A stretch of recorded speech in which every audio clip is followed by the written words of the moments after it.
souci na biso ya litoyeba akufi ami bomi to ba bomi ya mo souci non tous là pas qui est dans soi de toyeba soka ami bomi to tuni ami bomi pourquoi toyeba partir ba proche na ye soka ba boma qui to ba toyeba na ya bomi ça c'est le cas mususu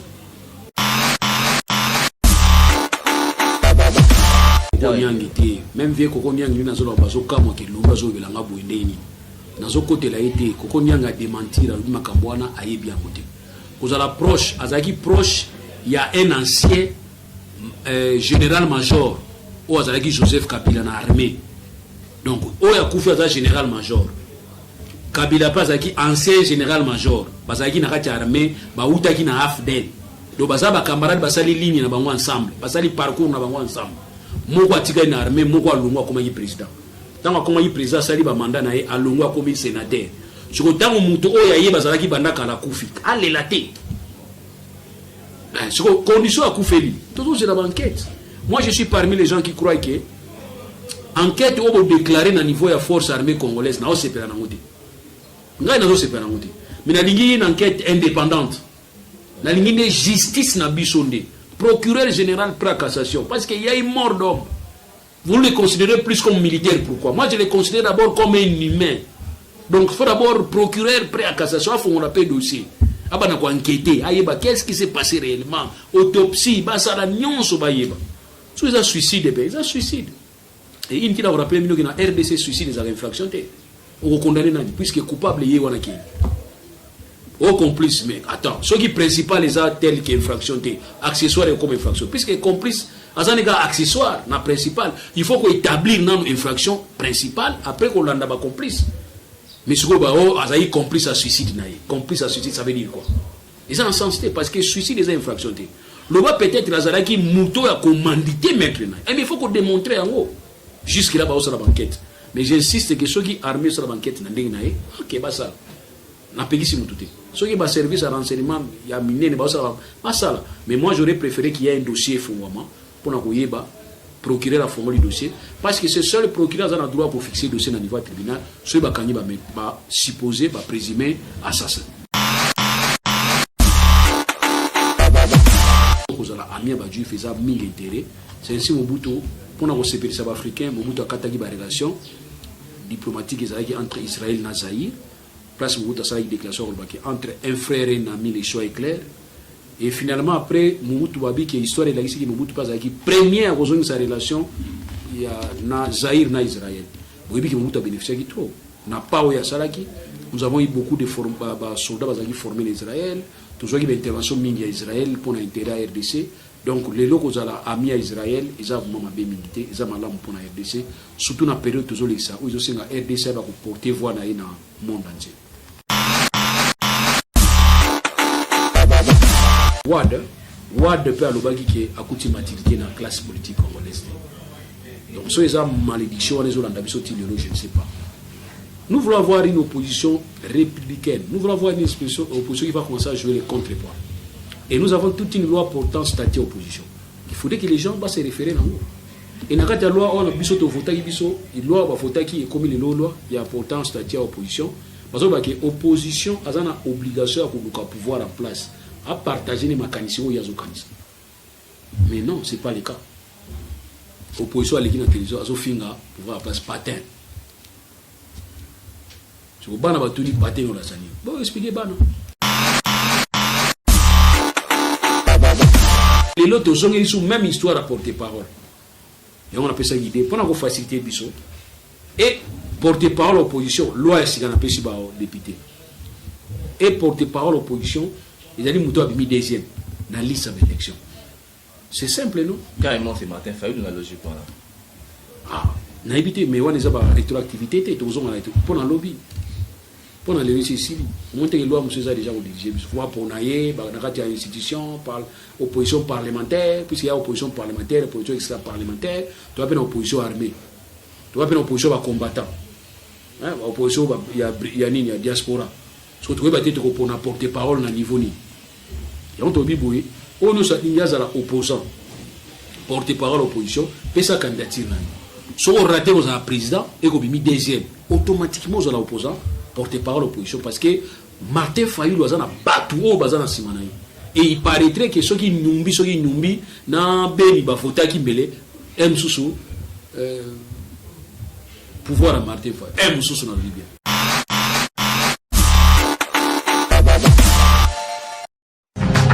Radio Bissonyonso Congo, RDC, une chaîne au cœur du monde.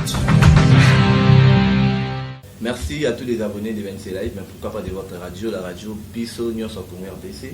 À suivre en ligne sur www.rcongonius.com, les grands rendez-vous de décryptage de l'actualité. C'est aujourd'hui avec Maître Lodi Doumont. Avec lui, on va vraiment brosser toutes les grandes lignes d'actualité qui fâchent en République démocratique du Congo. Maître Loulou, au grand rendez-vous de décryptage de l'actualité. Tous les sous pour notre actualité, Mbote, journaliste. Maître Loulou, enfin, diplomatie réussie, fait que aux États-Unis, à Okutana Pompeo. Est-ce que c'est au plus à sous Big Bang dans la politique, relation bilatérale entre États-Unis et Congo RDC, contrairement à Bakanisaki, Pompeo qui Afrique, ma commune RDC. Bon, mal n'ami répondre à la question on a été à Bakanisaki, ça a été défi, ou bien tout ça triomphalisme, ou bien Okutana a été échec, ou bien Okutana a été réussite. N'ami aussi la débat on a été. Ce qui est important, les ko ba retomber zani ni so ba kutani na ye na mboka na biso, c'est ce qui est important.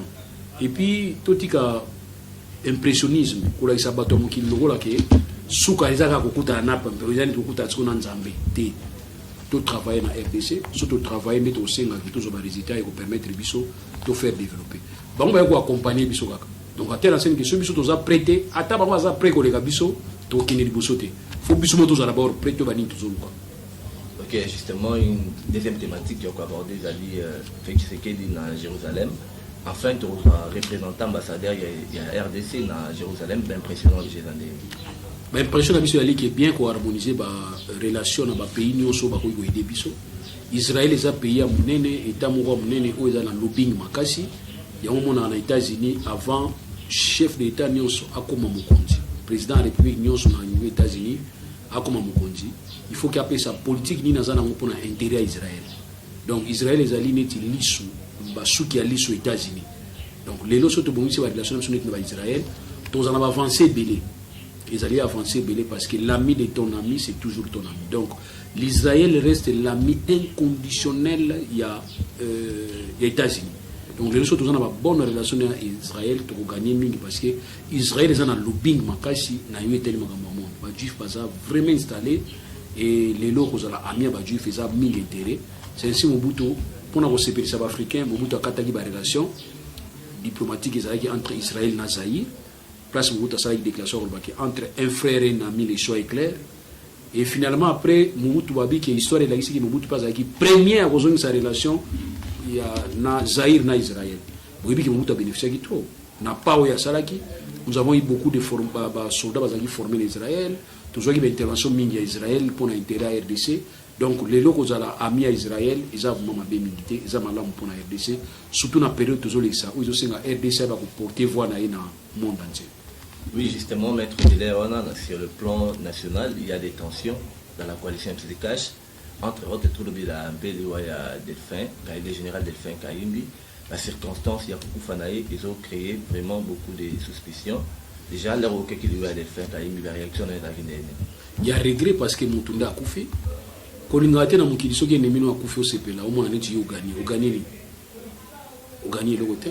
Les lots Delphin Kayimbi a coupé, Atiki famille. Il y a une famille déjà avant Kouf, Atiki Makila naï. Delphin a coupé, Atiki peut-être moi va voir la famille naï. A coupé na âge moko o ya coupé liwana. Mingi bazo critiquer au CPLA liwana il est comme dans âge o ya comme na la tête. Donc nous devons kufa na mokili zali esengo pona bato nyonso te parce que zanzela biso nyonso to ipete ko kufa so za sanction ou bien za pasi to ibingaji na kufa te. Donc c'est que il y a quelque paiement na ye yo tout à l'heure le transport saute mouton zonga embouteillage il est fini terminé.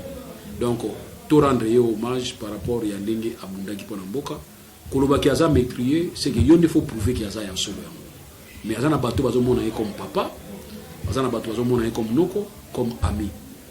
Les gens qui discussion mais bimi côté tel makambo ya bato FCC il paraîtrait notre FCC va démentir que le bango ba ki amote ya ko ba ki ba ko venger ils n'ont jamais ya propos ya kokonyanga sala qui démentir que le ba ki ya ba ki nangote bon alo ba ki nangote mais bato tuni on est-ce que armée comme politique ceux qui politisé Depuis c'est que non.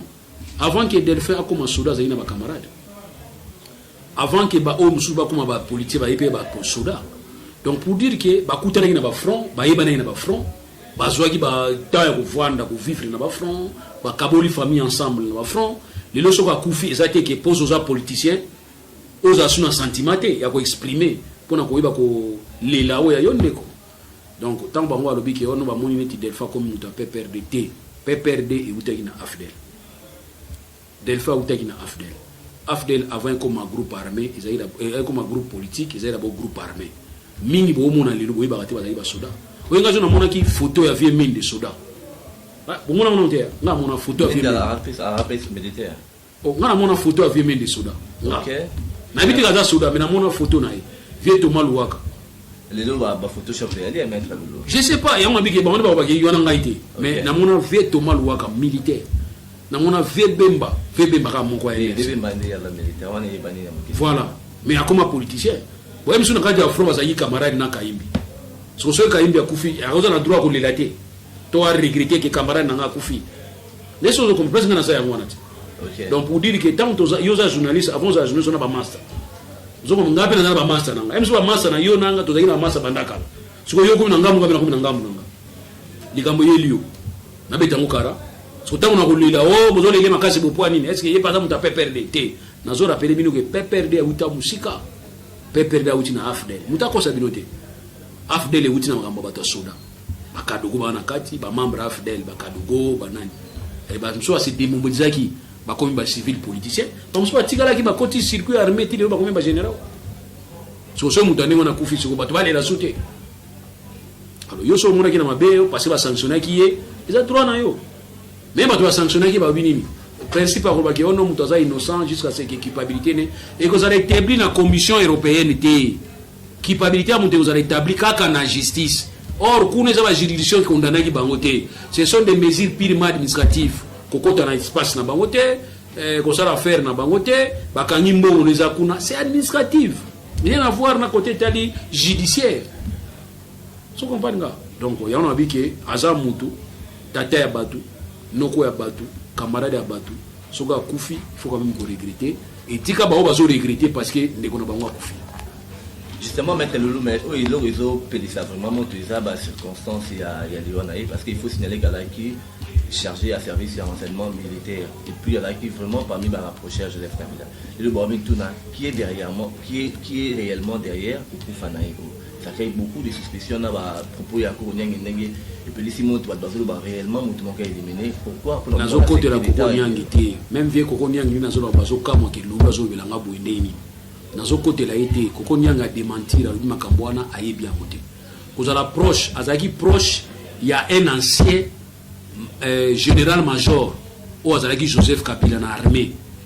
Donc, il y a un général-major. Kabila pas ancien général-major, bazaki na kati armée, ba utaki na AFDEL. Do bazaba camarade basali ligne na bango ensemble, basali parcours na bango ensemble. Moko atika na armée, moko alungwa comme président. Tango comme président sali ba mandat na ye alungwa comme sénateur. Soko tango muto oya ye bazalaki bandaka la kufi. Allez la té. Soko condition à kufeli. Toujours c'est la banquette. Moi je suis parmi les gens qui croient que enquête au déclarer na niveau ya force armée congolaise na o sepela na ngoti. Ngai na zo sepela na ngoti. Mais na lingi une enquête indépendante. La ligne de justice na bisonde. Procureur général prêt à cassation. Parce qu'il y a une mort d'homme.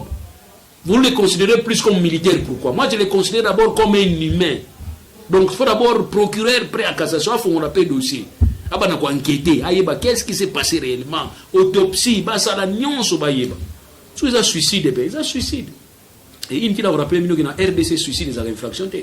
On condamne puisque coupable, il y a au complice, mais attends, ce qui est principal, les a tel qu'infraction, accessoire comme infraction. Puisque complice, à un égard accessoire, na principal, il faut qu'on établisse une infraction principale après qu'on l'a complice. Mais ce qu'on a complice à suicide, complice à suicide, ça veut dire quoi? Ils ont un sens, parce que suicide, les infractions. Le bas peut-être, il a qui mouton à commanditer maintenant. Mais il faut qu'on démontre en haut.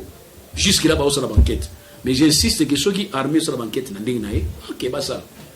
Na pegisi mututi. Ceux qui va service à renseignement, il y a miné ne ba ça. Mais moi j'aurais préféré qu'il y ait un dossier fouama pour na koyeba procureur a formé le dossier parce que c'est seul le procureur qui a le droit pour fixer le dossier dans le niveau tribunal ce qui va supposer va présumer assassin.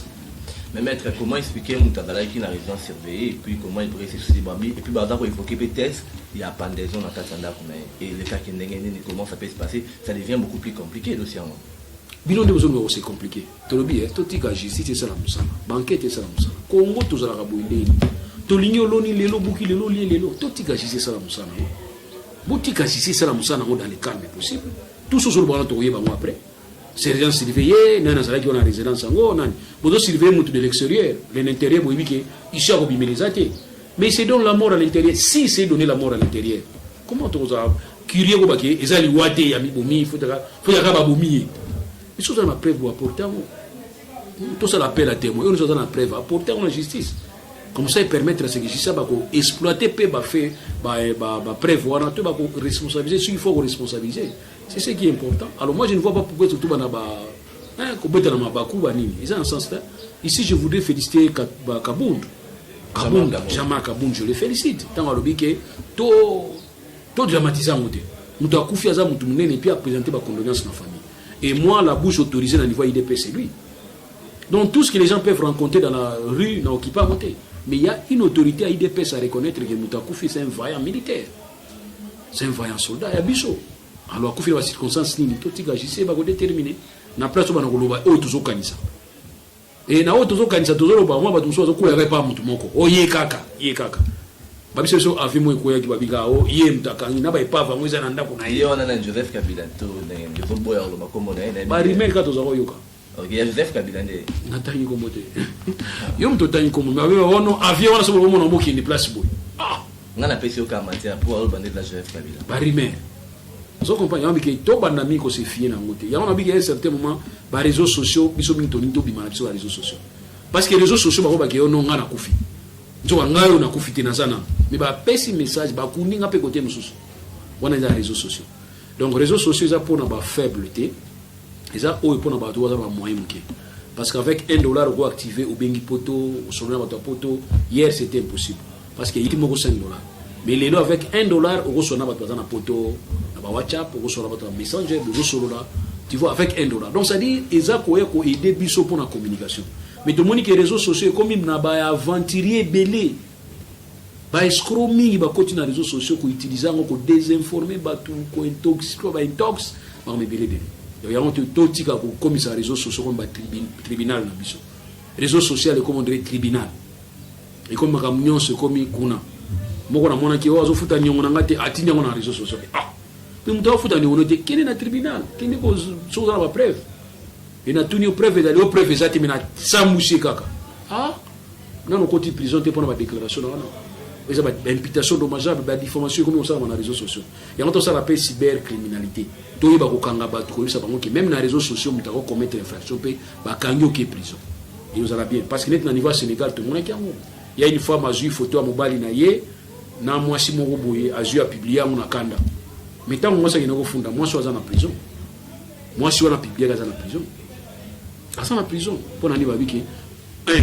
ok on soit téléphone en bas na yo on collecte les données personnelles caractère personnel c'est une infraction et publication à image contraire na bonne nouvelle na bonne mère mutu tantino na prison les autres dans le Sénégal dans la prison mais ce que na RDC a toqué na on a biga RDC c'est un pays démocratique ça là na yo quelqu'un peut se permettre le matin il se réveille va dire ko fingo na réseaux sociaux ba ça les péloté c'est normal c'est à ce moment là tu vas sous droité justement parce que sous droité mais mettre Lolo année action chef de l'état effectivement tu sais dans le bac des mesures en action mais tu constates beaucoup plus sur le terrain beaucoup plus de sanctions et puis les APK ciblés par le FCC comment tu peux analyser ça va cibler le FCC mais chef de l'état quand il conseille moi assigner bon moi petit bon qui est la majeure partie on est avec un manque ah nga ya bani ba nous sur ta FCC banda ne banditira mutasuka nga kanza ine tindingwana kanza indingwana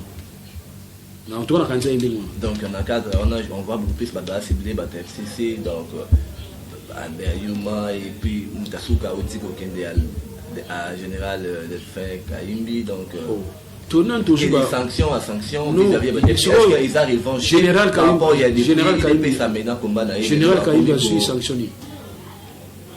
A su sanctionner. Tous c'est la banquette de c'est avant Akoufa na ile ba ngaki na rapport en général. Ils ont makambo armé. Ils ont makambo armé, ils ont makambo na bango ya carte interne, ba sanctionner qui o makambo na bango. Maintenant souci na biso ya litoyeba akufi ami bomi to ba bomi. Yango souci non. Tous là pas qui est na soi de toyeba soka ami bomi to tuni ami bomi pourquoi? Toyeba partir ba proche na ye. Soka ba boma qui to ruka toyeba na bomi. Ça c'est le cas mususu. Tant autant Albert Yuma. Adivisa qui mboka na biso, adivisa qui na ba situation mboka na biso. Quand on demande les comptes comme problème. Et puis il s'est bien défendu. Tant on se défend bien dans la pièce na il est qui? Oh ya muta Afrika, ya Afrika, so ya Afrika. Il y a ça du mouton. Il y a muta so du mouton. Blatter pas en peut perdre. Azaka n'est pas ma prochaine avec la Vital Cameroun. Ah comme tu peux perdre paix. Ça aussi c'est un problème. Muta sa yo mutu za kuma qui opposant Mobutu. À moins que le sanga qui fait Etienne Tshisekedi na mutu ça va blague. Non, la politique, il y a des alliances qui se font, qui se défont. Il y a un dynamisme dans la politique. Aujourd'hui, nous sommes des adversaires, donc nous sommes alliés. Les autres sont alliés, nous sommes adversaires. Donc, pour nous, les lots, Vital Kamerhe, Zaga n'a pas perdu. C'est l'opinion de Bazolo, qu'il est toujours. Pourquoi il y a l'opinion de Bazolo sans preuve? Pourquoi il y a les attaques? Mais le secret de l'Obakangi, pour nous, ils ont pas opinion de oui. Ils n'ont pas opinion de chaque maquillé, ils ont un chef de l'État qui est sur le terrain pour avoir l'information vraie, qu'est-ce qui ne marche pas, qu'est-ce qui marche. Je ne doute pas de ça. Mon opinion, peut être toujours. Il y a il faut canaliser une revendication pour l'intérêt national. Mais quand il faut faire des revendications pour un individu, ça c'est fauché. Moi je peux t'atteindre, mais je peux atteindre directement. Vous comprenez? Quand la s'acharnement pas na yoté. Mais non la ndeli kamo yo sala kina landia malé ti e ko capoter kune ko ilio. Point c'est fini. Et puis je vais te dire que nga ngalité, nga na landa kine likambo. Donc so bozo konisa ki za Félix Nani Vital ne aza mutoza responsable numéro 1 ma so tout temps. Botike tranquille. Botike tranquille parce que preuve moi je le sais que yende. Mais or preuve que vous t'es pas banquette bazo sala. Bon c'est la banquette ici là. Vous la banquette ici là. C'est ce que nous devons peut-être exiger. Que banquette qui n'est pas souka. Maman 15 millions de dollars parce que besoin de nous charger mutu sans qu'on y ait bâti na besoin charger mutu. Nous avons démontré que 15 millions mutu mo wali amonte. 15 millions à circuit. Mais ce qu'on bino rote wana te yekaka. Oponi mutu na yo. Nenge nani Benjamin Netanyahu soki wa ministre ya israélien aponaka Yasser Arafat comme on a penazana bel nadel nanga pendant que nous avons ben nadel kota bato abora kuna ya habité ngai nazana bel nadel ngai batuni nani o Yasser Arafat. Donc ça dit c'est ça votre souci. Vous voulez avoir votre propre ennemi ne yé aux pointés. Or nous voulons que ennemi na yo wana ataza ciblé to matana no boy tant to quitter la boy ba ko elega avec yo nani yé et c'est fini au tirer conséquences. Donc voilà conseil na opesa ndé yangwana so ezaye preuve comme ezate botanga nante bibotika preuve to botanga malembe nous allons aboutir so ezaye pour se perisa yo ba robert ezaye justement mettre Lou la question c'est aussi la gestion du temps comme des gens poussent en malin pour aussi sa mission de biso mettre Lou à venir en position Martin Fayulu s'est dit être celle Léona Kati nous allons en position Jean-Pierre Alobaki na Congo akuti opposition. Mais à côté de Tshisekedi, il y a côté opposition quand même. À côté de opposition. Nous travaillons en musée. Wad peut Alobaki qui est à côté de la classe politique congolaise. Donc, ce sont des malédictions, les Hollandais, je ne sais pas. Nous voulons avoir une opposition républicaine. Nous voulons avoir une opposition qui va commencer à jouer les contre-poids. Et nous avons toute une loi portant statut opposition. Il faudrait que les gens se référer dans nous. Et dans la loi, on a biso to vota qui biso, il loi va vota qui est comme les lois, il y a pourtant statut à opposition. Parce que l'opposition a une obligation à pouvoir en place, à partager les mécanismes où il y a des mais non, ce n'est pas le cas. L'opposition à l'équipe de télévision, à Zofinga, pouvoir en place patin. Si vous avez un patin, vous allez expliquer. Vous avez un papa papa comme ça, papa vous comprenez? Donc voilà pourquoi dans le but que surtout nous allons venir à l'opposition, dans la RDC, nous avons un problème en opposition. Regardez, Basali Bamoko idée aux porte-parole.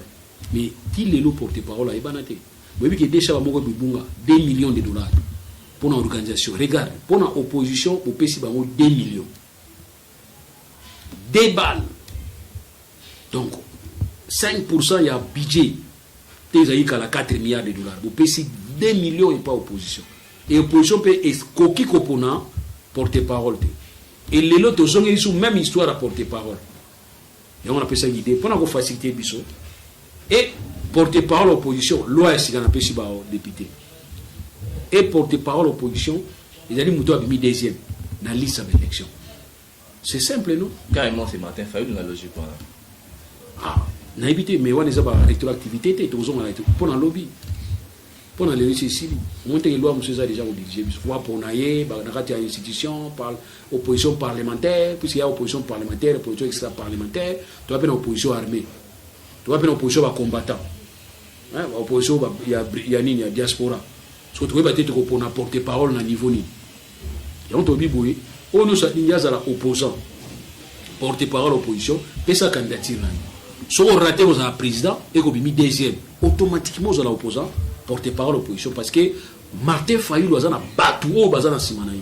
Et il paraîtrait que ceux qui n'oublient, n'a béni bafota qui mêlé, aiment sous pouvoir à Martin Fayulu. Aiment sous la Libye. On ne peut pas ma casse au Canada, commune, donc par rapport à la commune en allié, je crois que le dossier n'a plus de la mais mettre la réaction par rapport à la diaspora, après le cancer, il a fallu, Moussous Bakanga qui n'a différentes prisons en France, libéré Bango déjà. Et puis, Bazol insisté toujours. Libéré Bango. On a des vidéos, mon col, les lonatongo. Vidéo, les gens dans les réseaux sociaux. Au Bango, va salir Bakanga et Bango, les prison. Balou dit qu'il fallait aller de l'autre côté pour empêcher qu'il y ait toujours conserver les tamates dans le poteau. Il fallait aller dans le poteau. Déjà, il y a une réaction par rapport à Pabon. Gravité. Il y a un communiqué, il y a un parquet de biquet, bakanga qui va me sauver les savants au tribunal. Et Toyo qui va me sauver, Bimisa et Bango Baza déjà explicité en niveau RDC.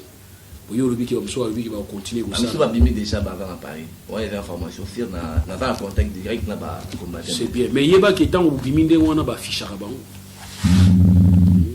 Vous êtes fiché. Pas fiché. Mais né aux affichés on a monté à ce moment-là.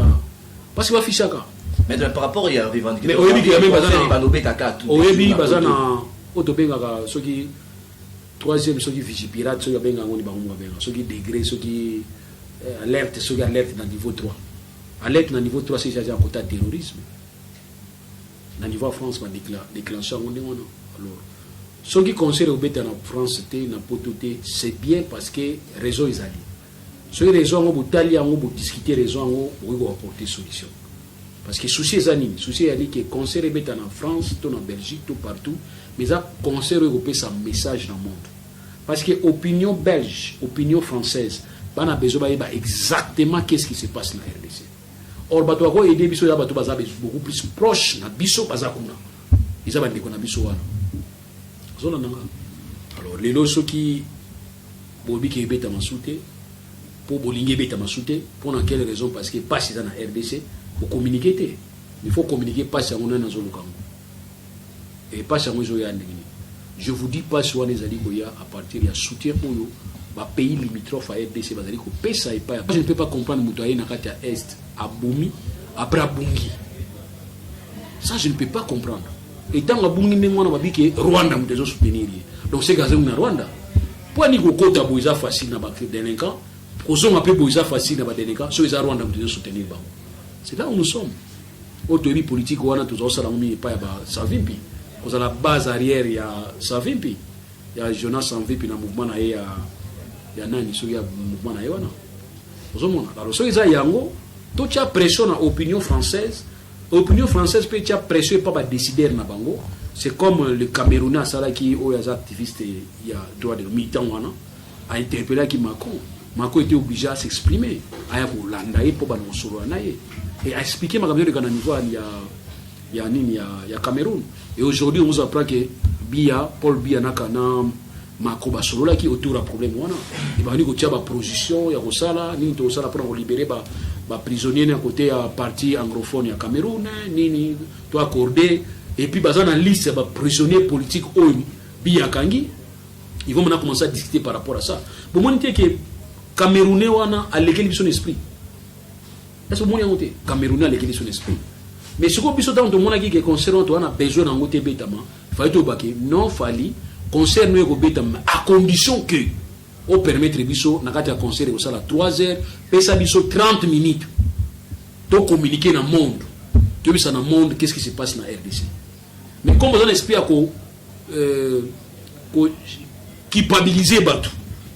Vous ne voyez que les mal partout aux autres. C'est ça le vrai problème. Bon, vous avez dit rapport à la Côte d'Ivoire, vous tombez en haut. Si vous avez la Côte d'Ivoire, vous avez un voyou dans le banc. Vous avez un voyou à Côte d'Ivoire pas répondre. Ah, ben, vous avez un bisognoso.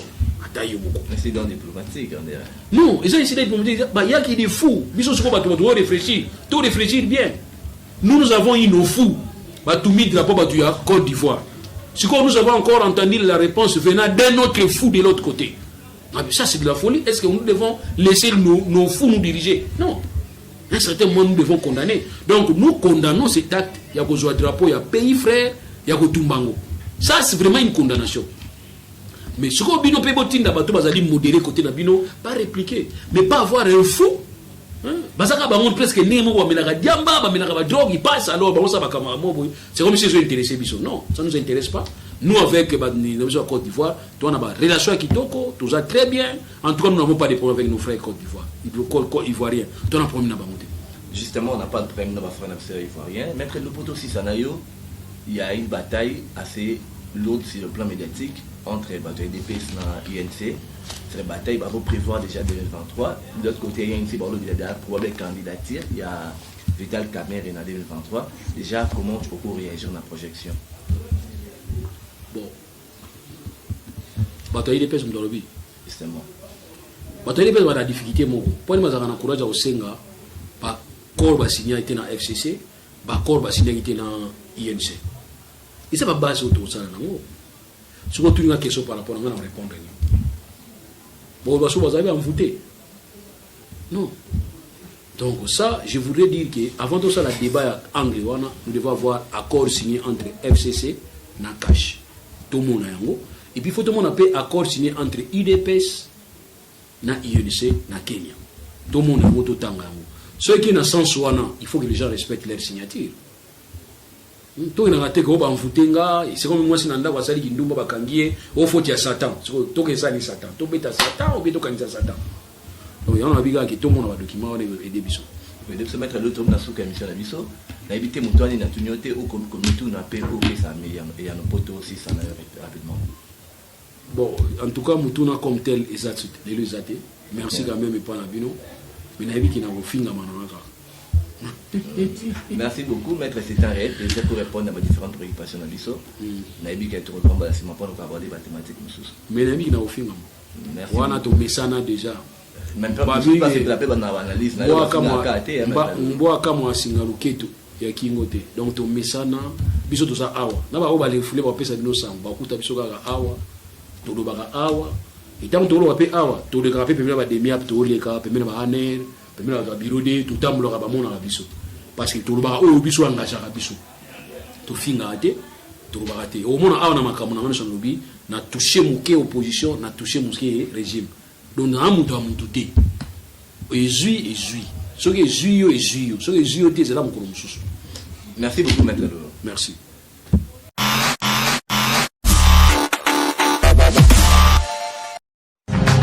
Radio Bissonyonso Congo, RDC, une chaîne au cœur du monde. Vous êtes sur la radio Bissonyonso Congo RDC. Oui, tapez www.radiocongonews.com, accédez dans notre site et avoir toutes nos informations. Soyez le mieux informés dans le monde.